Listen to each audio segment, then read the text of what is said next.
Hi and welcome back to my channel. I'm so excited to be filming today because I'm going to be sharing with you my birth story on how my perfect, beautiful baby came into this world, and I'm so excited because I've been praying for my story to be just a testimony and just be an example to any woman who just was fearful about labor or even pregnancy. That was me. For my last video, you know that I was fearful about like being pregnant and stuff, about like carrying a baby like that. It just weirded me out. Nevertheless, labor. So I'm really excited to share with you. So if you're interested in hearing my birth story, just keep on watching.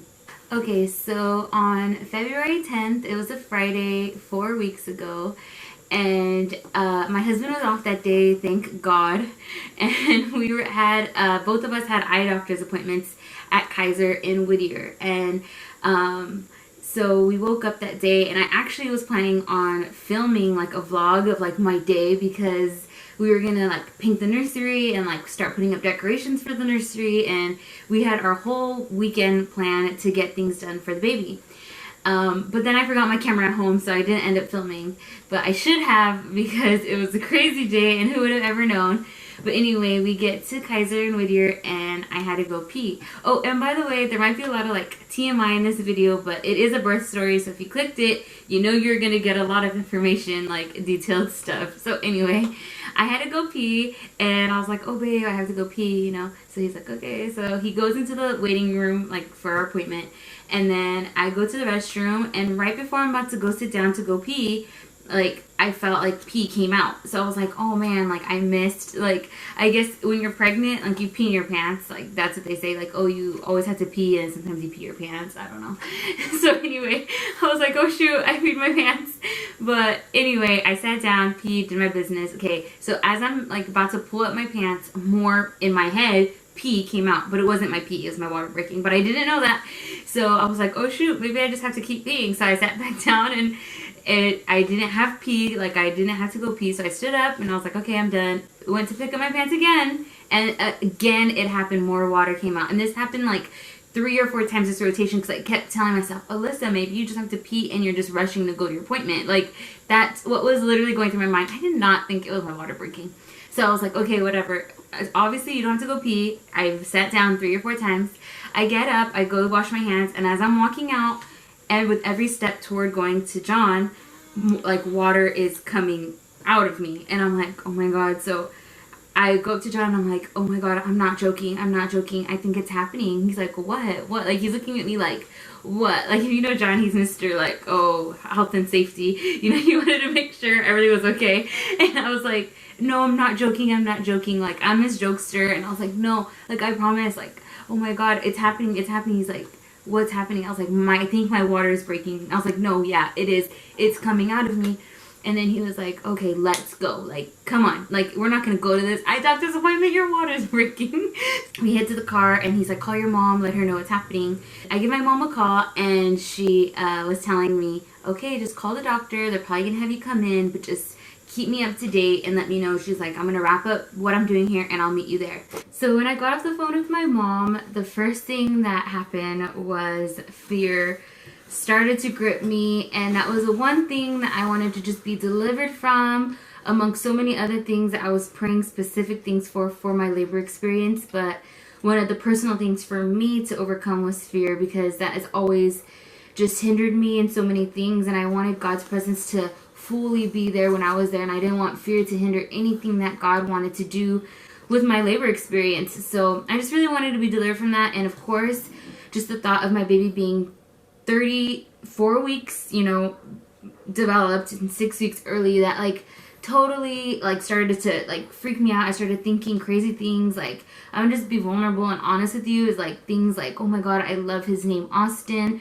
What if I lose him? Am I gonna name my next like son that if I get pregnant again? Like these are like honest, real thoughts that were going through my head because of the fact that he was early. And I know there's so many cases where people have had babies way earlier that have made it, but at the moment, I wasn't thinking that. I was just thinking like about Austin and the fact that he was like coming so early. So I get off the phone with my mom. I start like thinking things like the car ride was just like quiet, and John and I were just like quiet, and I just kept telling John like, let's just pray, like pray that I'm just peeing, like pray, you know, because as I'm sitting in the car, no water's coming out. So I'm just like, oh Lord, you know. I called the doctor and they say, just come in, let's just get you checked, you know. It could be anything, but because you're pregnant, just come in. Then I give my sister a call and she just gives me so much peace of mind, and she was just telling me like, everything's gonna be okay, Lisa. And you know, she's my big sister, so she just knew what to say to calm me down. And so she was just saying like, no matter what, Austin's gonna be perfect, he's gonna be fine, you know, just enjoy this process, you know. So we get to the house and packed up a couple things. We didn't even have our bag packed. We didn't have a stroller, a car seat. Like, luckily his coworker blessed us with like a convertible car seat, but we didn't have like a carrier car seat to bring him out of the hospital. I'm telling you, we were not prepared. We were like 34 weeks. Come on, like I thought I still had time to get my maternity pictures. I thought I had so much time. No, I did not have enough time. Okay. We head over to the hospital, and the moment I get out of the car, I know it's my water that's broke, because the jacket that I was sitting on in the car was soaking wet. Anyway, right when the nurse sees me, she sees my water broke, she goes, you're going to be getting admitted today. And then I was like, so what does that mean? Like, oh my gosh. And she was like, you're going to be having your baby today or tomorrow. Like, your baby's coming. And I was like, oh my gosh. It was really exciting, you know. Because the moment like she plugged me up and, you know, she saw the baby's heartbeat was okay, she could see the baby was head down, and, you know, I wasn't contracting at the time, but those were all good signs. You know, the baby was fine, so all that fear like diminished. Like, you know, Reina relaxed me in the car, I was praying, and like all these things were preparing me. And I remember in the parking lot at the hospital, I told John, we're praying God's will, and no matter what happens, God's gonna get the glory. And that's something we prayed right before we walked in. So the triage doctor comes in just to check me, and she was like, look, you're 34 weeks, your water broke, and you're not contracting, you're gonna be getting induced. And I was like, oh, like I did not want to get Pitocin. Like, I wanted to do this thing all natural. Like, I wanted to have no, you know, Pitocin. I wanted my body to contract on its own. So I said, okay, so how long do I have to wait in order to see if my body can contract on its own? Because I really want to do this natural. And she was like, you're going to have to ask your doctor once you get admitted into your room. And so my water broke at 9:30. So at 1 o'clock, I saw my actual doctor. That's when I was checked into my actual room. And he comes in and he says, so I heard you don't want to get, you know, I heard you don't want to get induced, that you want to do this natural. And I said, yes. I was like, how long can I wait until my body contracts on its own? He's like, honestly, if your body was going to contract, it would have contracted on its own by now. It's already been this many hours. And I was like, well, what do you think I should do? He's like, honestly, I would have already induced you by now. And he's like, you're like a ticking time bomb. Like, once you have your water breaks, you know, you're more prone to infection.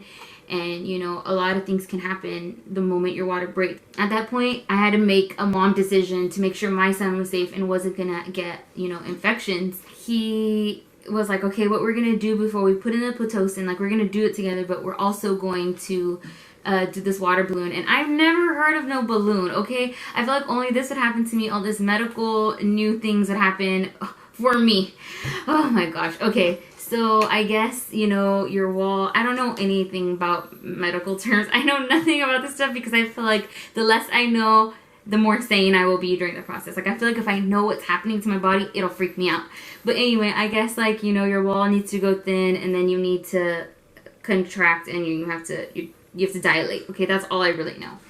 So once you put the balloon in, every hour they're going to pull it, and it's going to make my wall thin and make me contract. He goes, by, you know, after a certain amount of times of us pulling it, after a certain amount of hours, once we finally pull it, you should be around 4 to 5 centimeters. So once they put that water balloon in, I started feeling contractions. And part of my testimony is that I did not feel any pain, like like misery pain, like, oh my God, I'm dying. Like, you know, I did not experience that. For me, I felt like my body contracting, like I knew there were contractions, to the point where I was getting mad at the nurse. I was like, how come the monitor isn't showing me having contractions? Like, you know how you see like it going spiked, like spikes, contractions? That wasn't happening for me, and I don't know why it wasn't showing on the screen, because I was contracting. I felt my body, I felt like the best way I can explain the way it felt was like holding a plank. You know, like when you're holding a plank and you have to like kind of like breathe through it, and like you have to get through it. That's how it felt for me. Like, That's the best way, because my muscle was literally contracting. But it wasn't pain, anguish, like, oh my gosh, I'm going to die. Even the nurse joked with me, and she was like, what, do you want credit for your contractions? And I was like, yes, I do, because then you're not going to check me, because you're going to think I'm not having contractions. I had John and my mom there to, like, you know, encourage me, and they're amazing. And my sister comes in, and I love her to death. Oh my gosh. Oh, by the way, a little plug. My sister has a blog, okay? I'm going to put her link down below. It's ReinaMarie.com. Go check her out. There's a post that she put, it's called Valentine's Day Weekend, and it's so cute because it's her side of the story of, like, everything that happened on her perspective, and it's really touching. I read it, I cried. Everyone who's read it has cried. It's really, really awesome, so go check it out. So that was 2 o'clock. The water balloon came. I started having contractions. They weren't painful, but then all of a sudden, 2 hours later, okay, so 2 hours go by, and I was like, oh my God, I have to poop. So then I go to the restroom and I do my business. Okay, you know, I have the water balloon in me and I could feel it in me, but I'm going to the restroom. I'm done. I'm cleaning myself. My mom was in there with me. She was like helping me because I had my big old cords and everything. And I was like, oh my God. And she's like, what? And I sat down and then plop, out comes the water balloon on its own. They didn't even pull it once. Not once did they pull it. Okay, it was 2 hours later, and I remember telling the nurse, when are you guys gonna pull this? When are you guys gonna pull it? Because I could feel my body contracting. I could feel myself dilating. Like, I knew it was happening. And she, like, I feel like everyone just kept looking at me like I'm psycho. It was just 2 hours. She's probably like, girl, you're gonna be here for hours, and it's your first baby. She's probably thinking, like, this girl's crazy. Anyway, the balloon fell out on its own, so right away, I was so excited. I was like, this must mean I'm however many centimeters, this must mean I made so much progress in 2 hours. I was so excited. Oh my gosh, I can't explain to you how excited I was. So then I start walking back to the bed, like, you know, I could still feel contractions, but I'm just over the moon. I get back to the bed, I'm sitting down, she starts wiring me back up, and like she started fidgeting. Okay, and now I'm gonna kind of give you like what John and my mom has like told me, because I wasn't really paying attention. Mind you, I was having contractions. I was excited about that. I wasn't paying attention to what was around me. I don't know, but I guess she like started fidgeting, and she started like getting kind of like, you know, like kind of like weird, like things kind of changed, and she starts plugging me back up, and then I guess she couldn't find the heartbeat, and she started turning red, and like she started getting like a little nervous, but still professional, like not like, oh my God, you know, like she was keeping her composure and like acting like she needed to, like, okay, try and figure out where it was. And I guess she found it, and it was like very far apart. I don't know the exact beats per minute it was, but it was very far apart. Technically, every time someone has checked me to see how far dilated I was, it's always been a doctor. So right when she plugged me up and she went to check me, I knew something was up, because she never checked me, and she's been in the room with me the whole time. As she's going to check me, she calls like someone, I don't know if she says her fancy nurse lingo. A nurse comes in, she's checking me, the nurse is there, and she says 5 centimeters, something, something. All I heard was 5 centimeters, and I was like, yeah. Like, I was just happy. Like, I was like, cool, let's do this. I'm already halfway there. 2 hours, I got this. I'm cool. You know, like, I was just so, like, so confident, like, girl power, you know, I was so happy. And then all of a sudden, more nurses start coming in, and then the doctor comes in. Like, this all happened, like, quick. And then I started noticing, like, whoa, something's happening. And then the doctor comes in, and then he checks me right away, and then he says, 5 centimeters, something, something, to the nurse. And he turns to me, and he says, I can feel the umbilical cord. We're gonna have to do an emergency C-section. And those words, oh my God, it felt like someone just stabbed me in the gut. Like, not physically, but like emotionally, because I was not prepared for that. That was like the complete opposite of everything that I like was hoping for. That was really hard for me, because I didn't expect that at all. That was like the complete opposite of everything that I was praying for. And I guess because I was so specific and so like in prayer about my labor, and I was so specific on certain things I wanted, I would be lying if I said I felt God and I knew he was with me. I could honestly say I was doubting like where God was at that time. And I've never felt like that, because, you know, I love the Lord, and I'm so confident in his presence and who he is, and that he never leaves me nor forsakes me. And these are things that I know he never lets me down. These are things that I was praying, that I knew and I believe, and I've seen time and time again in my own life. So the fact that at that moment I felt like, like, this is, like, it just shook my world. It was totally unexpected for me. And I just remember literally screaming and crying and looking to my husband like, oh my God, like I just felt like that was the worst news I could ever hear for my son. Like I knew that was wrong. Like an emergency C-section, like, oh my gosh, like is my son gonna be okay? Am I gonna be okay? I've never had surgery once in my life. Like, is my son gonna be okay? I'm not gonna see him like be born. I guess the doctor jumps on the bed with me and he has to physically hold the baby up because the cord was coming out. So every time the head was pushing against the cord, his heart would stop because it was cutting off his lifeline. And I remember when they were driving me down like the hallway and it was going so fast, like they were literally running, like, you know, like you see in those movies. They were running me down the hallway. I could physically, because I didn't have an epidural, so I can feel everything, and I could feel the umbilical cord coming out of me. Oh, I know that sounds so gross, but I could literally feel the umbilical cord coming out, and I could feel him like gathering it and pushing it in and holding the baby. Like I can feel all of that happening. And I just remember crying, and I had no other words but still call out to God. Even though I felt like, where are you? That's all I had. My only hope was the Lord. So I just was crying out to him, and I was just holding out to my husband's hand. But right when they like pulled me into the operation room, I didn't feel my husband's hand anymore. I felt like it was going so slow, even though it was so fast. Everything felt like slow motion. Like, oh my gosh. So then, you know, they moved me from like my bed to the bed, and they start asking me all these questions they need to ask you for surgery. And then they're asking me if I had any questions. And I said, like, I remember asking questions like, these are the thoughts that go through my head. I was literally saying, am I going to wake up in the middle of the surgery? And they said, no, we're going to put you to sleep because you didn't get the epidural. Oh, because when I got into the room, all the doctors were asking each other, like, did she get the epidural? No, did she? They asked it like 5 different times to confirm. And they all said, like, no, I didn't get it. I remember asking, am I going to wake up in the middle of the surgery? And they were like, no, you're going to be put to sleep. And then I was like, am I going to feel anything? And then they're like, no, you won't. And then I said, well, where's my husband? And mind you, I'm saying all this, and like I'm saying it right now calmly, but I was like saying it like, oh, like freaking out, you know? And I was like, where's my husband? And they're like, he's not going to be able to be here with you. Oh my God, I had lost my mind when they said that. And I remember a nurse just grabbed me and she's like, I'm going to tell him you'll be okay. And I was like, thank you. Like, that's all I need to know. But apparently my husband like was thrown into like a room by himself, and he like was trying to text family members like to pray, and because, you know, it was like really scary. And he's even shared like he doesn't know if I was gonna make it. Like, he was literally so scared, and he had no one to like reach out to. So he was just like crying out to God and praying and hoping that I was gonna make it out and that my son was gonna be okay. So these are all things that he was praying in a room by yourself. Like, I couldn't even imagine that. And so just like, you know, that happened. I guess I fell asleep and I woke up, and first thing I heard was my husband's voice, and he says, you're okay, the baby's okay, he's here, he's born, like he's so healthy, you know.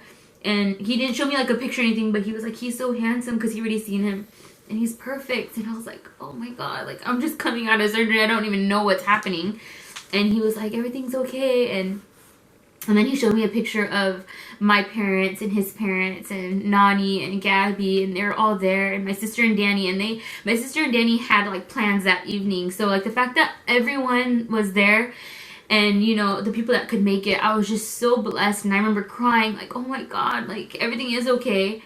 And they were like, I remember him saying, or the nurse saying, you want to go meet your son? And I was like, yes. And so like they rolled me like my bed to his little NICU room, and I'm like laying there, and I remember I saw him for the first time like in his NICU. I couldn't even like hold him for the first time. I just saw him, and I remember just crying, and I have footage, I might put it in, but I just was crying and saying he's so perfect. And I was like, John, he looks like you. And it was so exciting. But as I went back to my room that night, and, you know, I did have my son, I remember just crying. And it was not like postpartum depression. It was just literally like all these thoughts that just go in your head, like, you know, just the enemy was lying to me, just like telling me I've been robbed of like the experience that I've always, you know, every woman like has their like vision of what it's gonna be like to hold their son for the first time, or like their baby for the first time. Like, you know, you expect it to just come out, and like you hold him, and you have that first get to skin moment, which is so important.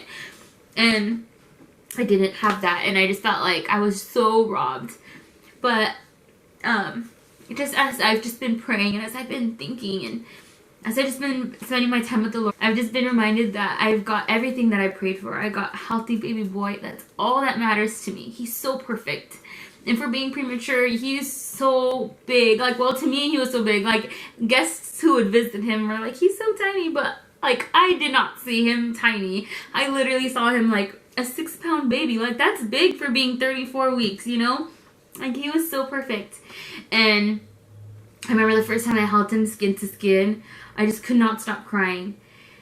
And it was because I literally felt the Lord, like, just tell me, like, Alyssa, like, I redeemed you and I vindicated you and I've given you this moment. Like, I really felt the Lord just there with me. Like, that skin to skin time, it might have been over 24 hours after I gave birth, but it felt like it was right then and there. And it felt so perfect because that's the Lord. That's what he does. And that's what he does for me is my whole life. That's just always what he does for me is he vindicates me and he always redeems me, and the things I don't deserve, he gives it to me in abundance.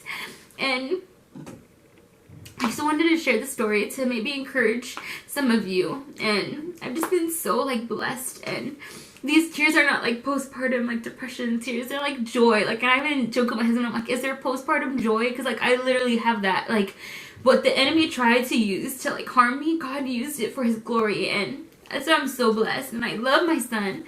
I love my husband. I've been so blessed, and I'm so grateful that I got everything that I prayed for. It was fast. You know, I contracted 5 centimeters in 2 hours for my first baby. Like, that's so amazing, and that's all the Lord.